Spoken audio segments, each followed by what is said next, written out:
When's that any different? So Um, I think we are live, and I'm sorry, everybody, if you've tuned in here. And I know we actually have some people from around the world that have contacted us and wanted to jump in this week, and we had some technical difficulties.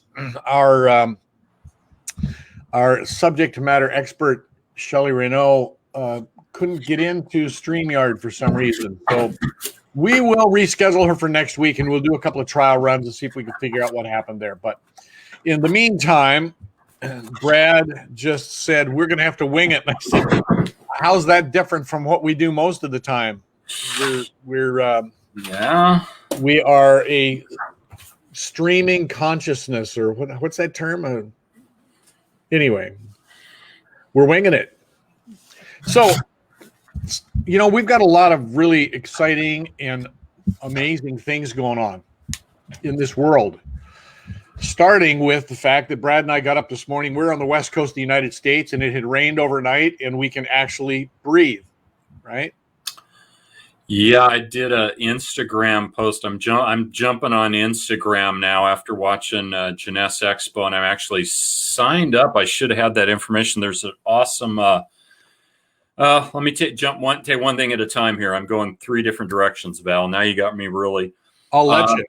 I've been chomping at the bit because of the weather here in Seattle. I'm a guy I love to get out and walk or ride my bike, or even in my garage. I like to open my garage door up while I'm riding my bike for the fresh air, but with unhealthy to very unhealthy air quality, have not been able to do that for 9 days. It felt like a prison sentence.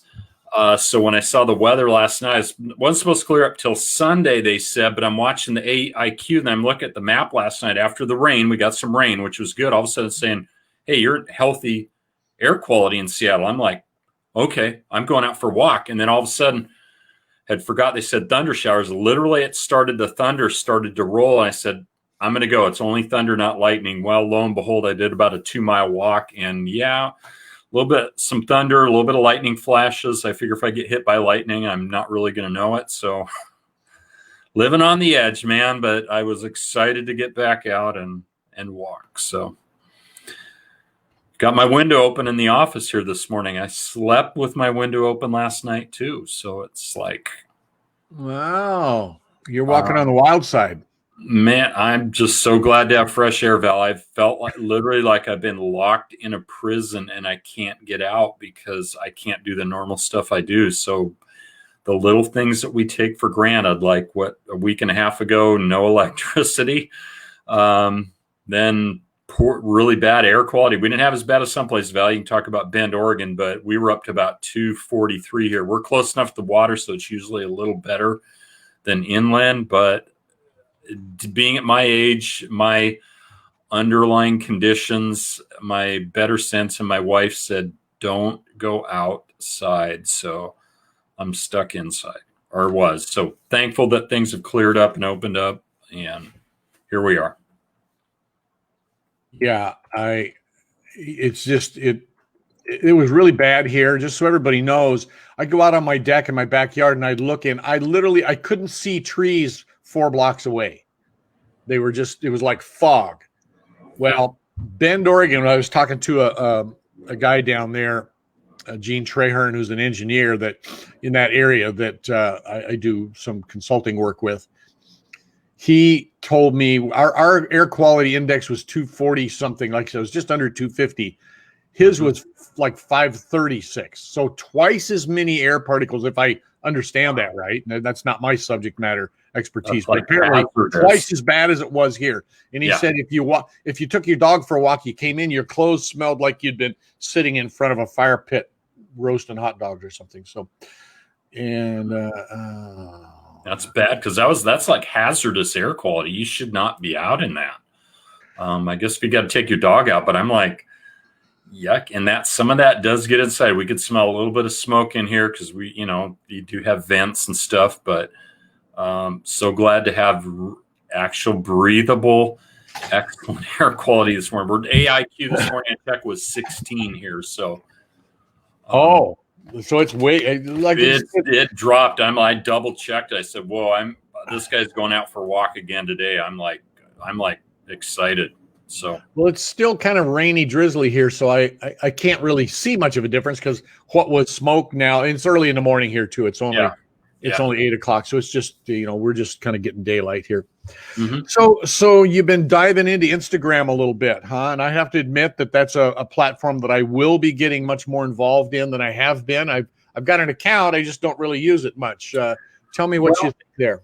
I should have my pad here. I apologize. There is a platform. It's teachable.com. I got a solicitation this week. The reason I looked at it was twofold. One, Gary Vaynerchuk is a guest. It's 3 days. It's Tuesday, Wednesday, and Thursday this week, and I can send you the link. If you sign up early, and I don't know if it's still early, instead of $70, it was $29. So I'm like, okay. There is a... I should pull up my. Can we do a share screen on this? Can I get up there? What's the subject matter there? What is it? Well, there's a variety of topics, but there's a keynote speaker Tuesday morning from 8 to 9. It's East Coast time, but I'm going to watch her. But there's another gal, and I think that's the only thing I'm watching Tuesday. But Wednesday, there's a gal from like 8 to 8:30 or 8 to 9 that's going to be talking about Instagram stories. So I said, okay, I want to sit in on that. There's another discussion panel on brand building, and then Gary Vaynerchuk's doing a Q&A Thursday morning. So I thought there is some value for someone like myself or those that are using social media platforms, just a learning platform. I said, okay, for $29, it's less than $10 a day, I can get something out of it. So I'm actually excited to hear this gal on. And if I could get my email up, I can actually pull that schedule up. It might be worth. I can send you the link. I just thought, heck, for 20. It'd be interesting to see what it is. I'm pretty packed and busy right now, but it might be interesting to see what that. Yeah, it was just someone I looked at it. I said, okay, this looks like this is valuable. Would be good learning content for me, so I can learn more. But I jumped on Instagram last week. Just set up an account. I've been on it doing some live video and stuff. Did one after my walk last night. Okay, I'm jumping into it. I don't know if I know exactly what I'm doing, but I'll get it figured out. But I said I'm going to jump in first and start paddling, and then I'll figure out how to swim. That's it. So. You learn as you go, and that's one of the great things about social media. You don't really have risk there. It's not like you've got a huge investment, so you can just dive in and improve the quality of your content as you move through it. So let's talk a little bit about this week, because we're coming into the peak of the election season in the United States. Close my window here. Sorry, we got aircraft coming over. Yeah, see, now you got your window open and the planes are flying through it again. Darn! If it's not one thing, it's not. So next week is the first debate, right? Excuse me. I don't know. You'll have to tell me. Yeah, I believe next week I can talk about here, though. Next week is the first debate. Excuse me, just a second. Yeah.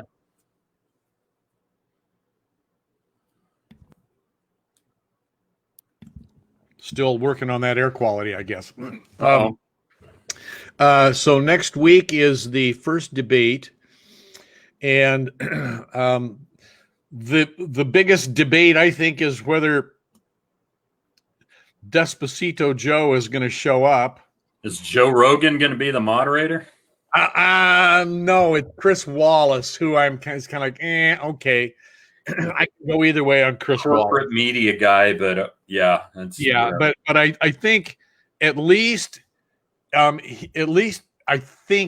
hope he's not going to be serving up truffles on a plate for Joe. You know, like some of these, I was watching the breakdown of some of the events. You know, they've been doing campaigning events. And of course, it's interesting to me now. I'm trying not to let my bias show. I'm just trying to say, okay, I look at these two things. First off, President Trump is in a group of people, and he's obviously in a live audience. And I've seen some of these images. There's literally thousands of people lined up for a quarter of a mile, waiting to try and get into these live events. And this was the one that I looked at most recently. I think wasn't he in Oklahoma or someplace like that? Anyway, I can't remember exactly where it was, but it was there were, I mean, they panned through this thing, and it was, I'm telling you, this looks like kids waiting for a rock concert. There was a quarter of a mile, I swear, of thousands of people working their way to try and get into this event. And then they show the deal of Joe Biden, and he's at a stand, and they've got these circles. It looks like a basketball a 3-point contest, and here's your circles, and they've got these people, and there's like 15 people in there. I heard he wasn't waving at a cornfield or something. When the camera panned, you thought he's waving the whole crowd. They panned, he's waving at a cornfield or something like that. I mean, it's really interesting, the differences in the approach of these two campaigns, and of course they've kept Joe Biden sequestered, I guess is almost the way the word I would use. Yeah. The whole point is, right, as they say, they keep him in the basement for almost the whole time. And now he's starting to come out, but they're really limiting what he's doing. And there's been a lot of gaffes. And so the big discussion is, how is this debate going to come off? Most of the time, my experience is these presidential debates, they're not really, it's not like Monday Night Football or something, right? It's not like everybody's just dying to see what the discussions are in these debates, because by this time, just about everybody knows where everybody stands. We're going into the last month, basically, right? And I think we pretty much know. I don't think there's not a lot of people on the center line. Do you think? I mean, I think they figured out where they're voting almost. Yeah. There seems to me, from what they tell me, is this narrow group that hasn't decided yet. I don't know how that can be given everything that's going on, but I think that this is going to be a hotly watched event. Yes, and I'm gonna throw myself in here, Val. I've been largely apolitical. I would consider myself. I've never been strongly aligned to the major parties. I think I've voted major twice. I think I voted for Reagan in '84, and believe it or not, McCain and Palin in 2008. But I'm usually probably be more aligned to libertarian, because I don't feel that either the Republican Party or Democrat Party really basically does anything for me. They represent my values. I think I'm really saddened by, and I've got a point where I'm going here, in the U.S., and I keep telling people this, to think about this, the freest country in the world, we basically only have two parties that can get elected. Party A, Party B. Party B, Party A. Twiddly-dee, twiddly-dum, twiddly-dum, twiddly-dee. That bothers me. That being said, having paid a little more attention this year, I'm really seeing what I believe is a legitimate polarization. I mean, I don't see any honest way to vote for Biden. I'm not saying if you want to vote for him, that's your choice, but I definitely couldn't. I'm probably about 98% certainly going to vote for Trump this year, because I'm seeing so much stuff, and I'm not a fan of everything he does, how he behaves, stuff he says. I think he's been moderating that from what I've followed. But initially, I thought he was very boorish, just uncouth, really not very kind to people, making fun of people. But a lot of what I'm seeing on the left, like networks like CNN, CSNBC, or MSNBC, all this stuff, are literally anti-Trump, and they're just making up stuff to vote it. They're not even being objective as journalists. So I'm seeing, everything's Trump's fault. The coronavirus is his fault. Probably these forest fires and smoke here on the West Coast are all Trump's fault. I mean, seriously? So, I mean, I'm just seeing, I don't see Joe Biden as a viable option, because he's not all there. And Kamala Harris couldn't even win the primary in her state of California. Why the heck would I want her to be president? She's ultra left. So I'll probably end up voting for Trump, not because I like the guy totally, but I think he's done a decent job given everything going on. And I think he's only been 4 years in politics. Joe Biden's been 47 years. Haven't you done enough damage yet? You're going to really come up with something new and novel and get things? No. So my 2 cents worth. I made a post this week that actually surprised me almost a little bit how much traffic it got. But my comment was everything you see in the media, other than maybe Fox Business News, even Fox News has kind of become liberal. There's a lot of people don't even Corporate media. Yeah, it's corporate media. want to watch Fox News anymore, but Fox Business News, because they just focus on results and how the market's doing and things like that. They are definitely, most of the people there are pro the Trump administration. Like the Wall Street Journal. I follow and read the Wall Street Journal. They're still pretty much, even though they're corporate media, they're more objective, like you said, results oriented. They're not into the commentary and all this other stuff. But if you look at most of the media, I find very little play, very little comment and discussion about this agreement just signed in the Middle East between Israel and the United Arab Emirates and Bahrain. And I find that really interesting because this is a monumental global historic agreement that has eluded the world for thousands of years. The normalization of relations between these two factions that have divided the world, and there have been wars being fought there between these two factions, basically, for 2,000, 3,000 years. Mm-hmm. I mean, it's astounding. And as I'm watching that event, the signing of this agreement, and by the way, from what we understand, there are maybe 7, 8, 9 other countries in that region, Muslim countries in that region, that are getting ready to sign on board with that agreement. But who's sitting at the table whose team made this happen? It wasn't George Bush. It wasn't Clinton. It wasn't Barack Obama. It was Donald Trump, who everybody claims, is hated internationally. Oh, everybody around the world hates this guy. Except he's brokering these deals and opening these doors, and he's dealing with international matters that no other president has been willing to deal with. Mm-hmm. So I just find that really interesting. Yeah. Just the disparity. And I think I read that signing, that event, got 1 minute and 20 seconds on NBC or something like that. Well, 2 comments I'll make on that. Yes, I agree, but keep in mind, good news doesn't sell, bad news doesn't. And the fact, I think, I hate to hear myself say it in a sense, but because Donald Trump was behind it, the majority of the media wants to just ignore that. If Obama was doing this, they'd have things plastered all over everywhere. But we do need to keep in mind, I am going to say this from a Christian perspective, there will be no true peace in the Middle East till the Prince of Peace returns. That I remember Carter doing all this, and we've had all these quote peace accords.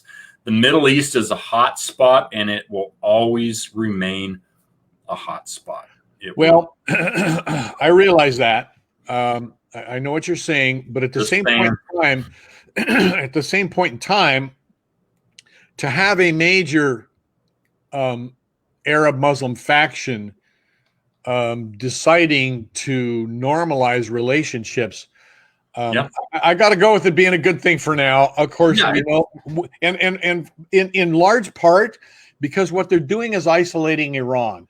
Mm-hmm. Iran's really the problem spot there. I shouldn't say the government of Iran. The people of Iran is vastly different from the government of Iran. And I know a number of Iranians. They are awesome people. They don't like their own government, but they can't do anything about it because the military is backing those people. So now you've got this theological military force subjugating the people who don't want to live like that. Yeah. And they are causing these problems. And as much as anything, the normalization of that relationship with Israel is the isolation of Iran in the region.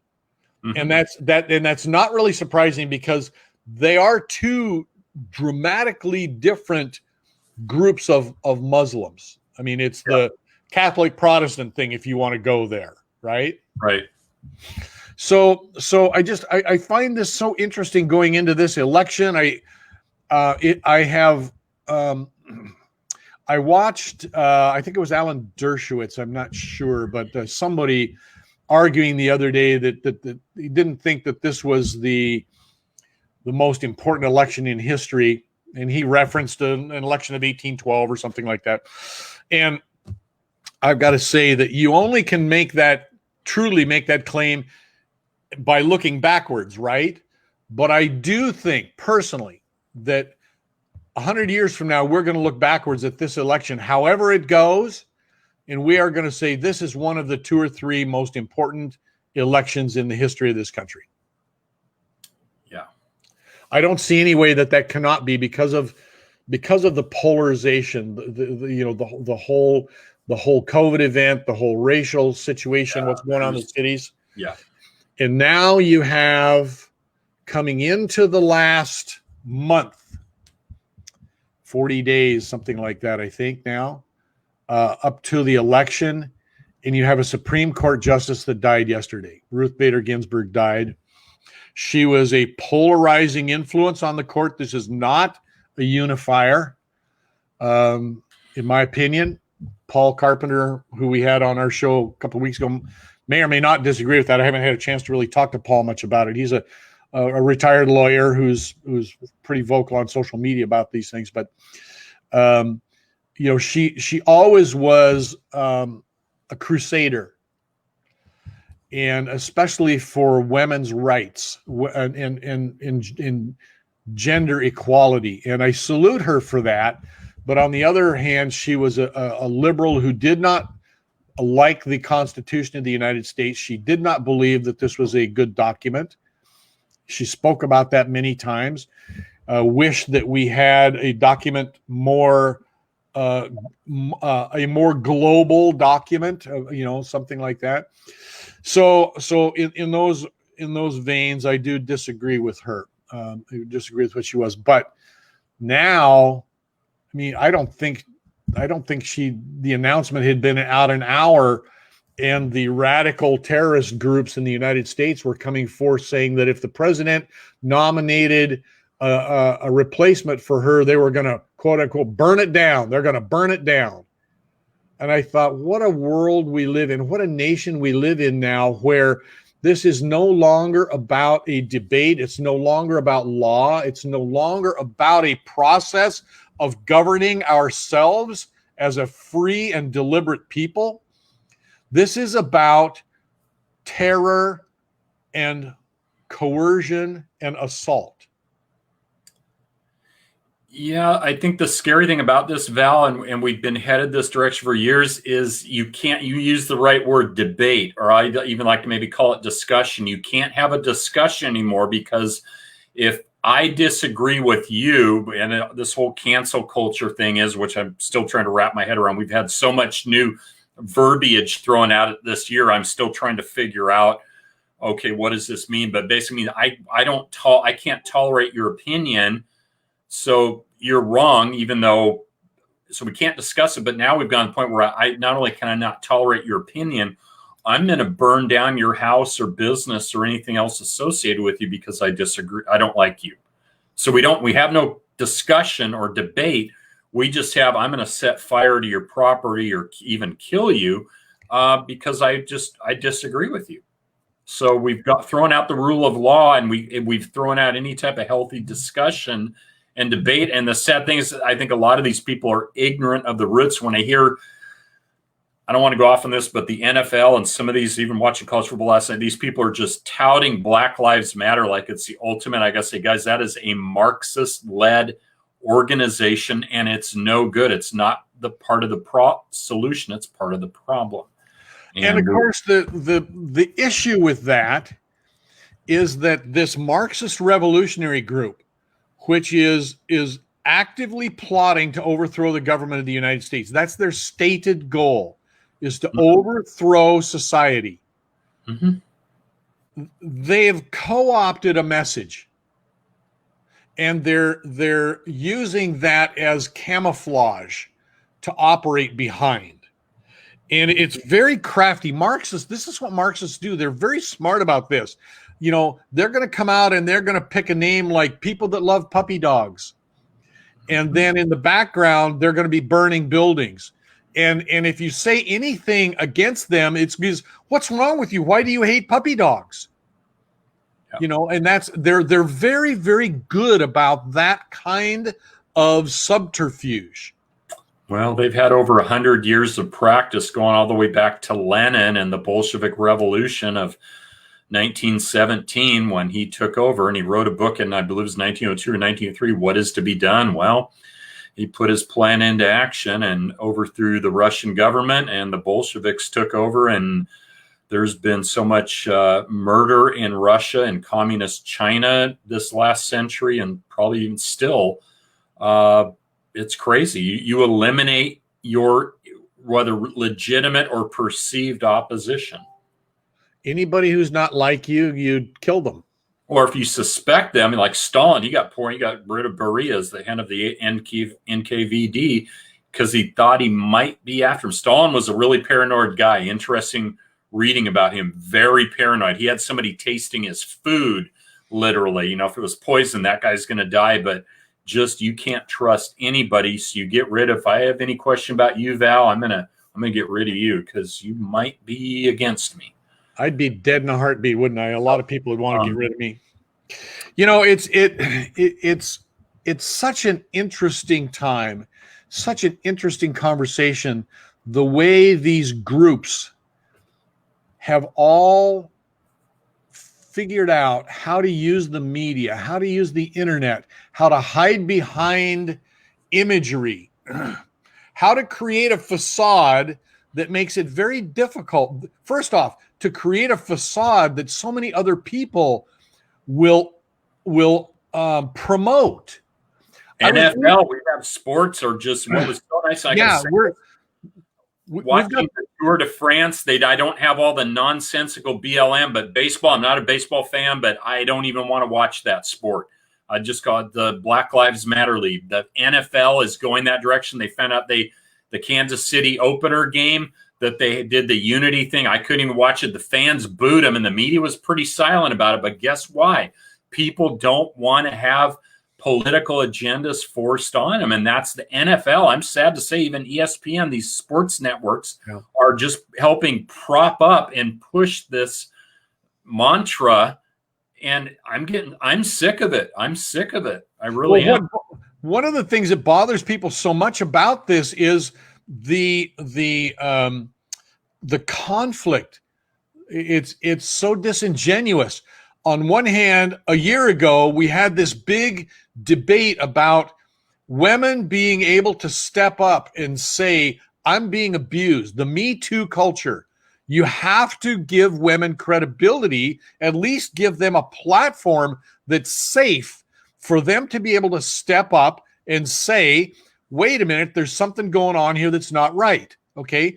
On face value, I like that. I like that idea that the superstructure of power can't abuse people and create an environment where they do not have the ability to speak up because of their fear of punishment and ostracization. Okay, I like that concept.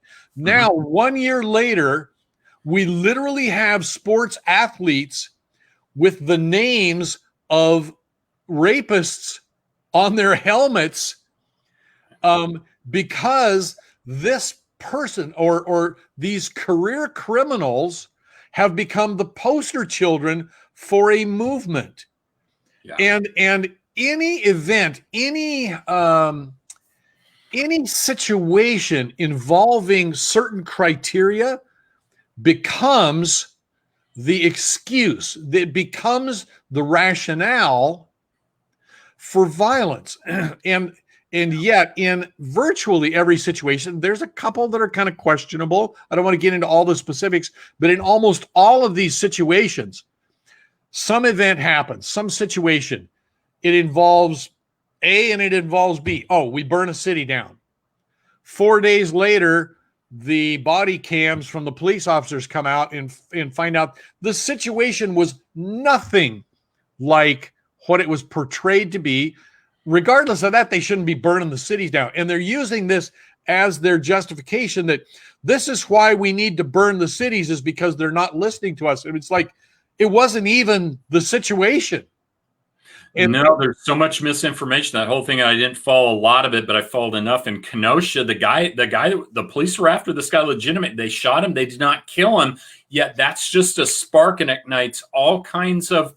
It gives them people the impetus, the reason, the rationale to go on this rampage and loot and riot, not protest. I have no problem with protesting, but rioting, causing property damage, injuring or killing people is not protesting. That's rioting. That's criminal behavior. Well, and when I talk to people about this and I engage them who are so upset about what happened with that guy, I find that they don't really even know what the circumstances were. They don't know that it was actually his family that called the police. He had a warrant out for his arrest. He was accused of raping one of these people and abusing them. It was a repeated pattern. He had a weapon. He had a restraining order that he couldn't come around the family. He was there. He had 3 kids he was getting ready to leave with, and they were in the car, and the police had been dialoguing with him for minutes, trying to get him to submit to arrest. They had a warrant for his arrest. Mm-hmm. And they tased him twice, and he tore the tasers out. So then he leaves and turns, and there was a discussion that he'd had a knife in the car. So with guns drawn, ordering him repeatedly to submit to arrest, he turned his back on them, walked all the way around the car to the driver's side, and as he's getting in, trying to get in the car, reach in the car or whatever, they're trying to pull him back out and arrest. They can't let him leave. They've got a warrant for his arrest. He violated a restraining order. His family called them to arrest him. And following that, of course, the guy was shot, and he wasn't killed either. No, but the city burned, and the city burned out of the narrative that this guy was being abused by the police. It was the complete opposite of that. No, there's no semblance. I watched and followed that. This guy was not abused by the police. He was a criminal. Like you said, they had an arrest warrant. They were there to legitimately arrest them. He resisted it. This is not, I guess, to use the term I don't like, actionable for rioting. I mean, this is what allows or precipitates rioting. So if we just think that something happened that didn't happen, so I'm going to go down and burn down some city blocks. And I think this is what is causing a problem for so many people who, on one hand, may or may not agree, not necessarily agree in substance, but agree in concept, that we want to have complete fairness all the way across the board. But that also means perhaps that those communities that feel that they're aggrieved, maybe they need to take a look at some of those statistics and those numbers and look at why is their community committing so many more crimes. And I don't think, my personal opinion, I don't think you can go so far as to say that it's discrimination, because there was a time in this country where Chinese, Japanese, other races were largely discriminated against in many of the same ways. Owning businesses, owning property. The Japanese were arrested and put into prison just because of their history. And yet, when you look at the education, the demographics of those groups, it's they are in the highest categories now, highest income groups. The highest income groups aren't folks that represent faces like you and me, Brad. We're not. We're actually a fair ways down that list, which is what it is, right?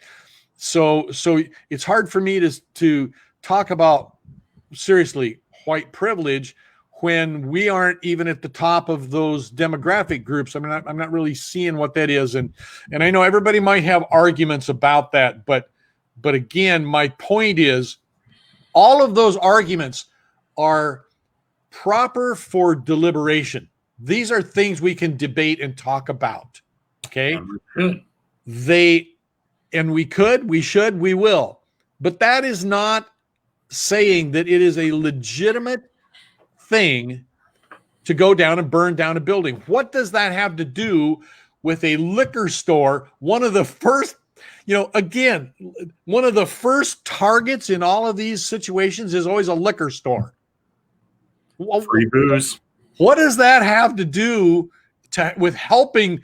If this situation exists, what does getting drunk have to help with it? It's just an excuse when I watch all these people downtown Seattle just walking into these Nike stores and it's just walking out with merchandise. It's an entitlement mentality. It's like, we're entitled to this. No, you're not. It's not your property. Right. You don't just get to walk in and walk out with as much clothing or merchandise as you can. But this whole attitude is, I'll just call it anarchist, and this entitlement mentality. And it's rampant in this country that I'm entitled to something. You have more than you should, and I don't like it. So I'm just going to come and take it from you because I'm entitled to it. So how does this, and we've been talking about this off and on for a couple of weeks, and this wasn't intended to be the subject today. We were probably getting to this more next week or as we get closer to the elections, but we got thrown a curveball. Shelley, God bless her, tried to get on there and tried to get in, but something technically wasn't working. But now Ruth Bader Ginsburg has passed away, which everybody's been watching that situation for years. During the Obama administration, many of the liberal element of our society were pleading with her to retire so that Obama could ensure a liberal justice be appointed, right? And now she refused. She loved the whole thing about being on the Supreme Court and who she was in that process, because she was, I think, only the second Supreme Court justice. She really was a champion of women's rights, and this became her persona. So she wasn't going to give that up, which I think was very selfish of her. If she was thinking about her movement, she would have looked at this and said, I'm getting close to 80 years old. I've had cancer a couple of times. I think she'd be thinking, I want to ensure my legacy. And she didn't do that. This is one of the things that I'm questioning about how fantastic she was. I know that she did some important things, but it's like at some point in time, you got to hand the ball off. You can't just you can't just be selfish and say, no, I can't finish this deal, but I'm not going to give the ball up. So I look at this, and now 1 month plus before an election, she dies. Now, what's Trump going to do? What do you think? He's going to appoint a new one, or start the process anyway. He's going to appoint. He's already got his list out. You know that they were watching this thinking, what if this happens? Because I thought she was going to die a couple of months ago. She went into the hospital. She had some problems. She kind of disappeared from the scene for a while. Right. And she's kind of back, but it was obvious that she wasn't doing well. So everybody's just been kind of sitting on pins and needles, wondering when is it going to happen, not if it's going to happen. So you know that they got their list already. And I believe that they are going to come out and they are going to put this on the table because they want that debate during the election, right? Mm-hmm. You know it's not going to be a liberal, right? So immediately after the announcement of her passing, the radical groups came and say, if he recommends a Supreme Court justice this close to the election, quote unquote, we're going to burn it down. I mean, this is what terrorists do. They say, we are going to terrorize you. We're going to burn you down if you don't do things the way we want, even though that might be the legal way. That might be the law. We don't even want you to follow the law. We're going to destroy you. And that's what terrorists do. So I think he's going to promote somebody, and there's going to be a big debate and a big argument, because when the shoe was on the other foot, just not too long ago, a few years ago, the debate and discussion was, no, that close to an election, a year before an election, you should wait until after the election. You should let the people vote on this being part of the process. And Mitch McConnell stepped up, and that's his line, right? Because he was on the other side. She was on the other foot. Now, when he was asked about this yesterday, he said, if he appoints a justice, we'll approve that justice. So now the shoe's on the other foot, right? Anyway. Val, I do have something important to talk about. Well, tell me what that is. This is interesting. I yesterday, a couple days ago, got my attention on this whole thing about TikTok. Okay, now I was on TikTok last year. I jumped on the platform. Guys like Gary Vaynerchuk, who are very savvy with technology, he keeps talking about TikTok being better than Instagram. Okay, just some quick background on that, but they are trying to find a U.S. suitor. Now, I also just heard the U.S. government is, as of tomorrow, shutting down TikTok and WeChat. Okay. The interesting thing about this, and I have some other people I follow, technology partners, just dislike TikTok, dislike WeChat, all that. So I guess it's either one of those things, either you like it or you don't. Now, I'm looking at this as from a business standpoint. Here's what's really interesting. They're trying to find a U.S. suitor, and it's down to probably a combination of Oracle and Walmart. Now, interestingly, Walmart, which largest retailer out there, physical retailer, okay, why the heck would you want to buy a TikTok? And then people are saying, well, what's a TikTok? They were wanting to buy it predominantly for the advertising revenue that could be generated, which if you think about, it's got about 800 million users worldwide. I think it's about 100 million in the US. It's still a growing platform. It's mostly for younger kids throwing up videos. And there's a lot of, I'll just say, stupid stuff on there. But I've noticed over the last year, and here's where I'm going. I'm looking at this, trying to look at this objectively. Businesses I saw last year were starting to use it to advertise. So businesses are realizing, okay, hate it or not, think it's irrelevant or not, this is a platform that we can buy advertising on. And most companies wouldn't do it if there wasn't an ROI. So Walmart's looking at this for potential for the advertiser revenue, maybe all Oracle for the cloud stuff, all that. I'm not that big into technology, so I don't want to get outside of what I'm talking about here. But here is the interesting point. Now, again, there's haters that I know, and I just wanted to ask a couple of these, but why they hate TikTok and WeChat so much. But here's what really got my attention is if they are bought by or partnered with the U.S., it wouldn't be a complete ownership. But in the U.S., if there was there could be a public offering of stock in the next year. Okay, I'm interested because what have some of these platforms done? You know, Instagram, Facebook, should we have bought stock in them? Yeah. So what if TikTok is this? Yeah, I hate it, but yeah, what if it's the deal? I think there's some investment potential if all this goes through and they get a couple of U.S. suitors. They offer a stock offering, but it's really interesting what's going on with TikTok. And you ask a question. I'm not sure if it was rhetorical but of why people don't like or don't trust TikTok and WeChat. Yeah, I've sensed there's an either you hate them or you like them. I don't think there's a lot of middle. You know why? Are you asking? I'm not sure. Chinese government owns it. I know there's security concerns from the U.S. I'm not all up to date on that. Maybe you are, but I think predominantly because it's Chinese owned. Now, the Chinese government also has to approve any deal with the U.S. companies too. So this isn't by any means a done deal at this point. Well, this is part of the point of this is that this is embroiled around this entire relationship point with the Chinese government. Yeah. That they are using those platforms as spy technology. There's embedded technology in there that's harvesting data, spying on people. It's possible to actually have this technology and have something behind it that you can't see that's operating there, where your cameras are now in use all the time, and they're able to see through this stuff.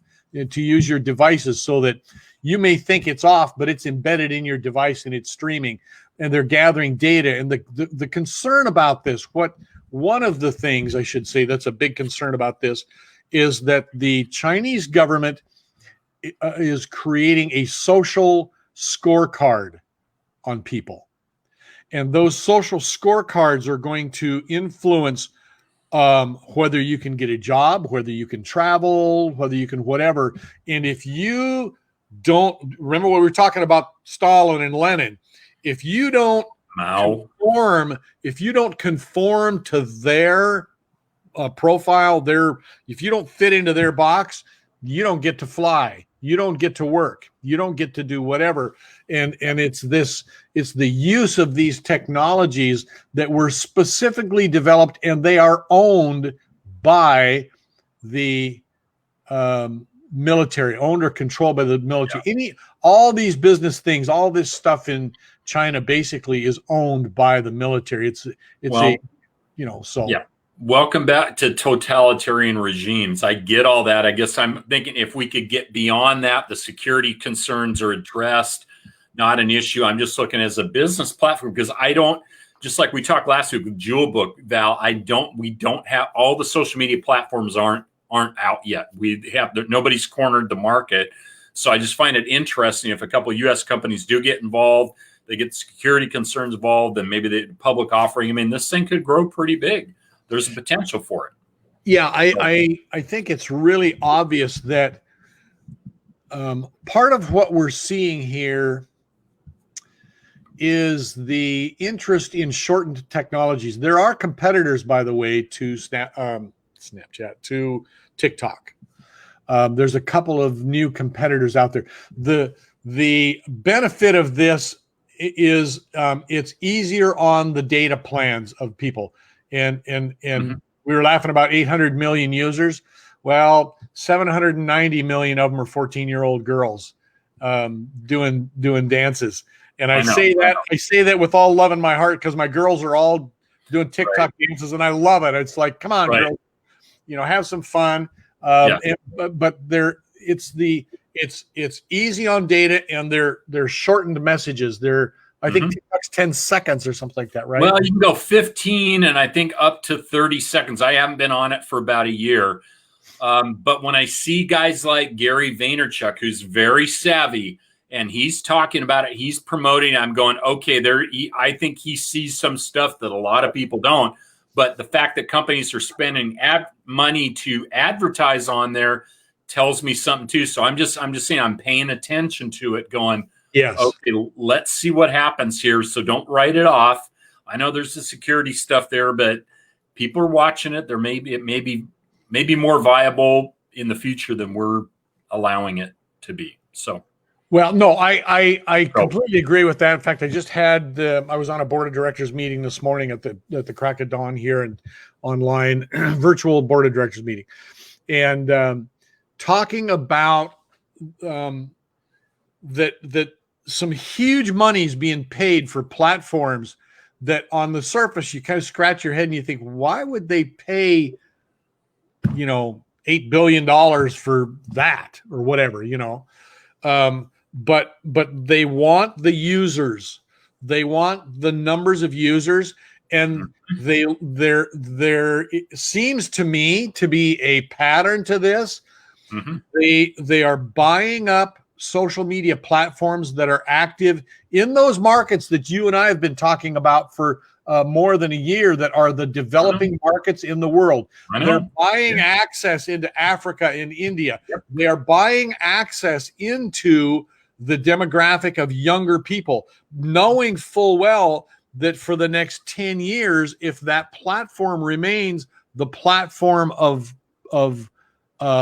preference, they've got access into 800 million people globally. Well, and that's why what got my attention was a week or two ago when I read that Walmart was actively part of it. I was like, whoa, okay. I mean, that doesn't seem like a fit at all. Oracle, yeah, okay, I kind of get that. But Walmart, largest physical retailer out there, they're not stupid. They're not sitting there at the boardroom rolling dice going, well, should we invest in this? Yeah, okay.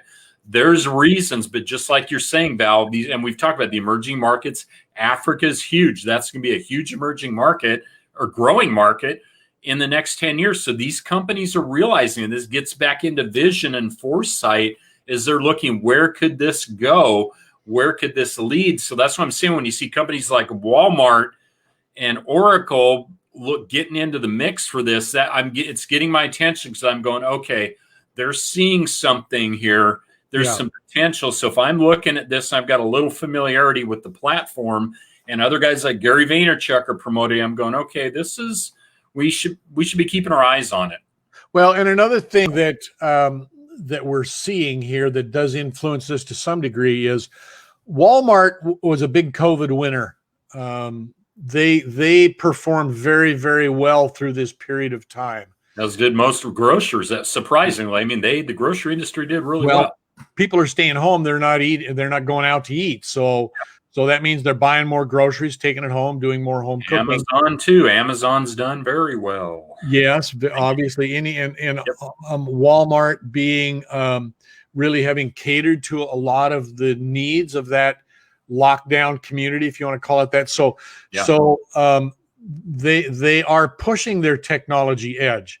We know that they're pushing their online edge, and they've got a lot of capital. They've got a lot of money, and you got to do something with it. It doesn't do you any good to have it sitting in on a ledger sheet somewhere. You've got to get that. You've got to take that and leverage that into future growth. So when a platform like TikTok comes up, you're seeing these flush with cash companies stepping up there saying, yeah, I think we need to we need to buy this so that the other guy doesn't. We need to buy this so Amazon doesn't, because the battle right now and this is interesting, because going back 20 years ago, we were talking about how eventually Walmart was going to be a player. If you remember those conversations. But they kind of ebbed and flowed. They did really well. Sam Walton died. I think the company lost. I was reading Simon Sinek's book, Starting with Why, and he really gives pretty good reason that they lost some of their why. They alienated their customer. They got a lot of, discrimination, lawsuits, all this blah, blah, blah. But I think they're getting back. They're still the largest retailer out there. They're growing. So I'm going, they're doing something right. Okay. Back in the .com rage, when the .com revolution, there was this discussion about who's going to be the portals, who is going to emerge in the end. And of course, Amazon, the big winner. In Asia, Alibaba, big winner. Yep. But in thousands, tens of thousands of little .coms went away who were just thought maybe they could catch fire and go. But one of the companies, Walmart, another one potentially at the time being Amway, would had big enough platforms, enough money that they thought, they might worm their way into being one of the portals.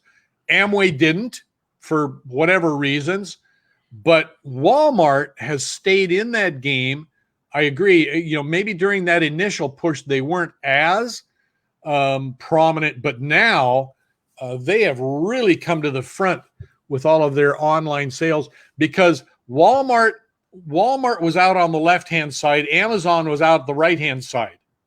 These two companies have come to the middle with their fulfillment centers. With what Amazon bought Whole Foods, I think, was it? Yep, they did a year ago. So you're seeing Amazon buying brick and mortar fulfillment centers. You're seeing Walmart, who's got the ultimate fulfillment centers all over the world. The only ones we haven't seen come into this so far is Costco, I don't think, but we've got Walmart coming in and starting to buy technology platforms so that they can compete in the center with Amazon. I just think it's a really interesting battle.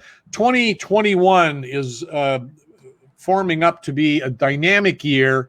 Super excited about everything that's going on, even though there's a lot of peril and a lot of conflict surrounding the election. I'm very excited about the fact that people are energized. There's a lot at risk here, and people are looking at opportunities.